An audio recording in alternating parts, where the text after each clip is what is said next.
interweb. I'm your man Q, back again with some more of that geek news. And by now, you are like me and everybody else who has probably already seen and enjoyed and probably has seen the movie Sonic twice. However, I have not seen the movie Sonic the Hedgehog twice. Like, you know what? I've been working and in the lab and doing some other shit that basically I don't want to pay them $15 prices until I can get to a matinee again. The movie is worth a dual screening. I almost said dual seeing. A dual screening because it's really that good. I was going to do an official review on it and everything with the time constraints and blah blah blah, yakety schmackety. I didn't end up getting a chance to do that, but the Sonic movie is on fire. Legit on fire. It's coming in at Mach 126. No, Mach 126 don't really mean nothing. He's probably like coming in like Mach 5 or something, like, you know, it's past the speed of sound, but that's not the point that we're talking about.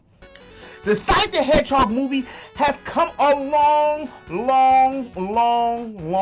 way compared to that boo-boo butter of animation that we seen that Paramount was trying to throw at us last year to what we have now, which is a Sonic that we know and that we love, and we are eradicated from this dude Sonic stuff that everybody was telling me, hey, there's no dude Sonic.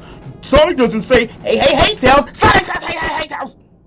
Sonic changed and has been one of the characters that has changed the most drastically throughout the years. And I know change is the only thing that, you know, is constant in life, but not in my video game character icons. Mario ain't really changed that much, and I hate to bring him up, but Crash ain't changed that much either. And when he did, Mind the Mutant, the fans damn near rioted. And I was saying before the movie came out that this was going to be the test of time to see where Sonic was going to go next.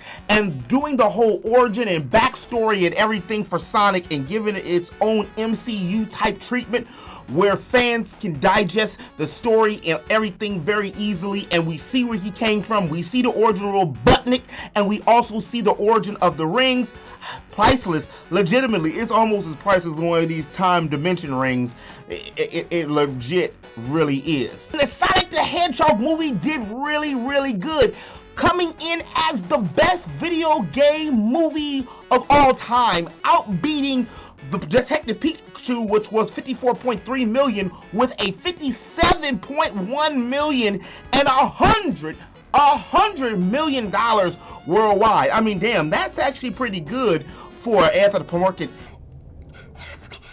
humanoid looking hedgehog, aka the Blue Blur, who's been out here for 30 years and don't really have a home no more because Sega gone and he a hoe and he just team hopping from thing to thing. But that's not the point. Sonic movie is really great, and I'm really curious about what they're going to do now that Sonic has some momentum, because I said initially when we first got the screens last year of the movie that this was going to be a make or break thing for Sonic, because movies actually have a bigger feel than video games, comics, and almost every other medium, because people usually, and they still go to movies as like a family affair, even though the tickets for adults in Los Angeles is $15 a piece. If I want some popcorn, I say $75. If I want a large with the butter and the soda, $7 right there, just for me. That's groceries for a week. But just being grown, y'all. I'm being real adult about it.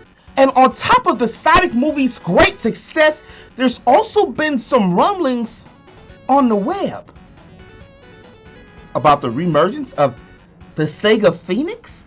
Apparently, the Sega Phoenix is trying to make a comeback, and if you guys are familiar with the Sega Phoenix, back in 2006 and again in 2013 and again in 2017, Sega was talking about relaunching a console, and it pretty much got snuffed out really quick.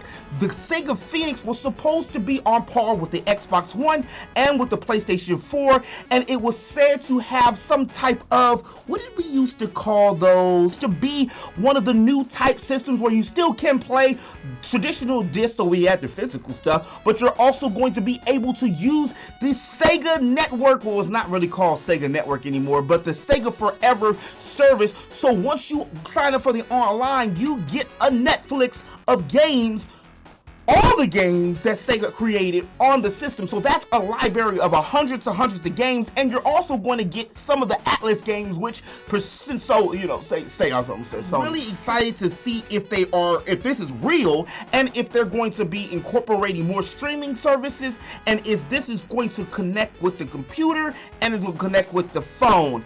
Everything is still in speculation from at least word on the web from what I'm hearing. I heard that sometimes late March, early April, they're supposed to do some kind of showing, which again is perfect because everybody is still riding high on Sonic the Hedgehog. Like, could we really get a good Sonic the Hedgehog game for the Sega Phoenix if that's the truth? Because Sonic in video game world has not been Sonic since he left Sega and since they've been, hoeing him out. Your man Q. Ooh.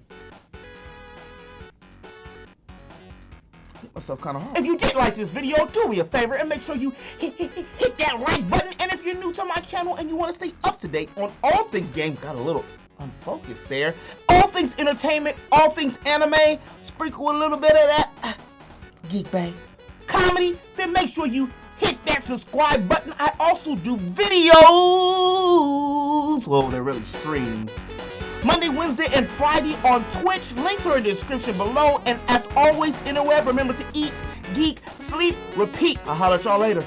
Peace. And if you're still thirsty, here's another video for you right here and right here. Water's wet.